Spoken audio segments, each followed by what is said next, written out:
नमस्कार दोस्तों। आज हम मगध साम्राज्य के बारे में पढ़ेंगे। इससे पहले हम जैन धर्म, बौद्ध धर्म, हड़प्पा संस्कृति, वैदिक सभ्यता, इन सब के बारे में पढ़ चुके हैं।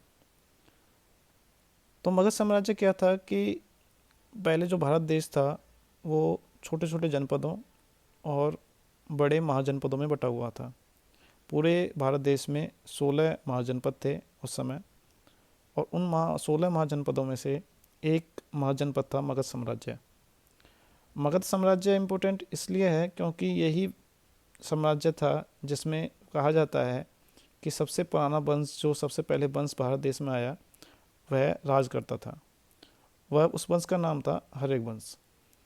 हर्यक वंश की स्थापना बृहद्रथ ने की, लेकिन इसका जो प्रचार प्रसार पूरे ज़्यादा तौर पे किया या काफ़ी एरिया में किया, वो बिंबिसार ने किया। बिंबिसार हर्यक वंश का असली संस्थापक माना जाता है। लेकिन क्वेश्चन कई बार यह आता है कि हर्यक वंश की स्थापना किसने की, तो हमें बृहद्रथ को बताना है कि बृहद्रथ ने हर्यक वंश की स्थापना की।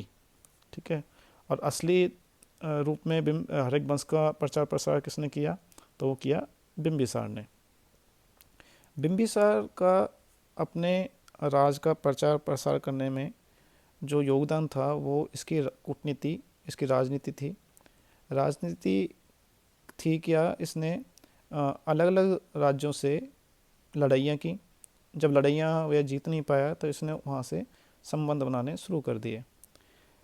इसने पहले खोसला की राजकुमारी कोसला से शादी की और काशी जो जगह थी उसको शादी के उपहार के रूप में ले लिया। फिर इसने लिच्छवी की राजकुमारी चेलन्ना से शादी की। इस तरह ही इसने अपने राज को बहुत बड़े इलाके में फैला लिया। बिंबिसार का जो बेटा था उसका नाम था अजातशत्रु। अजातशत्रु क्वेश्चन कई बार आया है कि अजातशत्रु के पिता का क्या नाम था, तो या फिर यह पूछ सकते हैं कि अजातशत्रु के बिंबिसार के बेटे क्या नाम था। अजातशत्रु था। अजातशत्रु चेलन्ना का पुत्र था। जो लिच्छवी की राजकुमारी थी चेलन्ना, उसका पुत्र जो हुआ था वो था अजातशत्रु। अजातशत्रु ही इस साम्राज्य का, या कह सकते हैं, राजकुमार था। लेकिन जब हर्यक वंश चल रहा था उस समय ही जैन धर्म और बौद्ध धर्म भी पूरे देश में फैलने लगा था। महात्मा बुद्ध की 463 ईस्वी में मृत्यु हुई, जो इस वंश के मध्य में ही आए, तो वह भी बौद्ध धर्म का प्रचार प्रसार कर रहे थे। बिंबिसार ने भी जैन धर्म और बौद्ध धर्म दोनों को ही पूरा समर्थन दिया। लेकिन कहा जाता है कि यह बौद्ध धर्म के ज़्यादा अनुयायी थे। इन्होंने बौद्ध धर्म के लिए, भिक्षुओं के लिए अलग अलग जगहों पर स्थापना की, अलग अलग मठ बनवाए। तो इसने कहा जाता है कि ये बौद्ध धर्म का ज़्यादा अनुयायी था। ये जब अलग अलग जगह मठ बना रहे थे तो अजातशत्रु इससे नाराज़ था, क्योंकि ये सोच रहा था कि जो इसके पिता है बिंबिसार, वो ज़्यादा धन इन धर्मों पे लुटा रहे हैं, जिससे आगे चल के हमारे राज्य को बहुत ज़्यादा हानि होने वाली है। तो अजातशत्रु ने इस सब को सोचते हुए अपना जो बाप था बिंबिसार, उसको कैद कर दिया।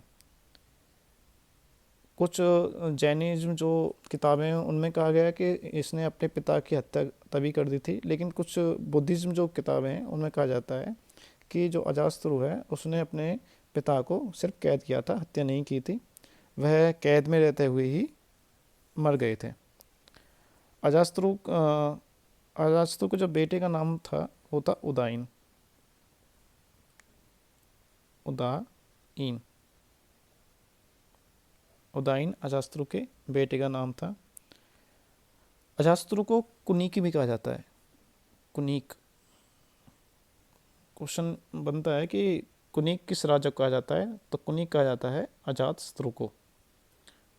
अच्छा, अजातशत्रु इम्पोर्टेंट इसलिए भी है क्योंकि यही पहला राजा था जिसने बौद्ध संगति कराई। पहली जो बौद्ध संगति कराई, मैं बौद्ध धर्म में पहले ही पढ़ा चुका हूँ कि 4 संगतियाँ हुई थी। उनमें जो पहली बौद्ध संगति कराई थी वो अजातशत्रु ने ही कराई थी। ये इसके पीछे अजातशत्रु के इस बोध संगति कराने के पीछे भी एक कहानी है कि जब इसने अपने पिता को जेल में बंद कर दिया था, जो बौद्ध धर्म का अनुयायी था, बौद्धों के लिए मठ बनवा रहा था, उसी से नाराज़ होकर अजातशत्रु ने अपने पिता को जेल में बंद किया था। तो जब इसका बेटा हुआ तो अपने बेटे को उस दिन ये बहुत प्रसन्न हुआ। तो उस बेटे को देखते हुए इसने सोचा कि जिस तरह आज मैं अपने बेटे को देख के प्रसन्न हो रहा हूँ, इसी तरह मेरा जो पिता था वो भी मुझे देखकर प्रसन्न हुआ होगा। तभी से अपने आप पर या अपने किए पर इसको गलती महसूस हुई इसको, और तब तक गलती महसूस हुई तब तक इसके पिता की मृत्यु हो चुकी थी जेल के अंदर रहते हुए ही। तब इसने बौद्ध को अपनाया और पिता की तरह इसने बौद्ध धर्म को प्रचार के लिए पहली बौद्ध संगति कराई। लेकिन जिस तरह इसने अपने पिता की हत्या की थी एक तरह से, उसी तरह से इसके पुत्र उदायन ने अजातशत्रु की हत्या की, क्योंकि उदायन जैन धर्म को मानने लगा था। ये जैन धर्म का अनुयायी बन गया। इसने अपने पिता की हत्या कर दी। फिर उदायन का भी बेटा हुआ, उसका नाम था नागदशक। क्या कहते हैं? नागदशक। नागदशक नागदशक कहा जाता है कि नागदशक इस वंश का अंतिम राजा बना। और नागदशक ने आखिरी बार नागदशक को इसकी जो प्रजा थी उन्होंने ही मार दिया। इस वंश के ख़त्म होने के बाद में एक नया वंश आया। उस वंश का नाम था शिशुनाग वंश। शिशुनाग वंश के बारे में हम अगली क्लास में पढ़ेंगे कि किस तरह शिशुनाग वंश आया और कौन कौन से राजा उस वंश में ज़्यादा प्रसिद्ध हुए या उन्होंने क्या क्या किया।